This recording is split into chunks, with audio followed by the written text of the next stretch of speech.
ఆణిముత్యములు. ప్రజాప్రభుత్వానికి ప్రజలే మూలాధారములు. విజయాల వెనుక కష్టభరితమైన శ్రమ ఉంటుంది. తల్లిని నమ్మినవారు, ధరణిని నమ్మినవారు చెడరు. తృష్ణలన్నింటిలోకి జ్ఞానతృష్ణ ఉన్నతమైనది. అభ్యుదయాన్ని కాంక్షించేవారు అందరిలో ఉత్తములు.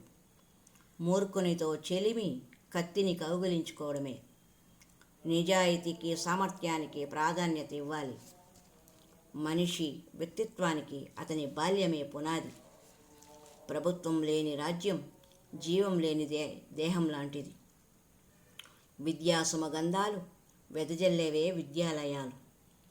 అతి భాష మతిహాని, మిత భాష అతిహాయి. ఆరోగ్యానికి వ్యాయామము మొదటి మెట్టు. ప్రపంచ జ్ఞానం రావాలంటే పత్రికలు చదవాలి. ఆశయ సిద్ధి లేని జీవితం చుక్కాని లేని నావ వంటిది. శ్రమలో శరీరము, కష్టాలలో మనస్సు రాటుదేలాలి. సంస్కారం లేని చదువు వాసన లేని పువ్వు వంటిది. గ్రంథాలయాలు విజ్ఞానానికి జీవగర్రలు. దేవుని భక్తితో పూజించిన కలుగును ఎన్నో లాభాలు. ఉపాధ్యాయుడే విద్యార్థికి విలువైన గ్రంథం. ఆత్మను హింసించకు, పరమాత్మను వంచించకు. నమ్మిన వారిని చెరపకు, ఎక్కిన కొమ్మను నరకకు. మిత్రునిగా నటించే శత్రువు మహాప్రమాదకారి. మన అలవాట్లే మన సత్ప్రవర్తనకు ప్రతిబింబాలు. హరి ఓం తత్సత్. సర్వే జనా సుఖినో భవంతు.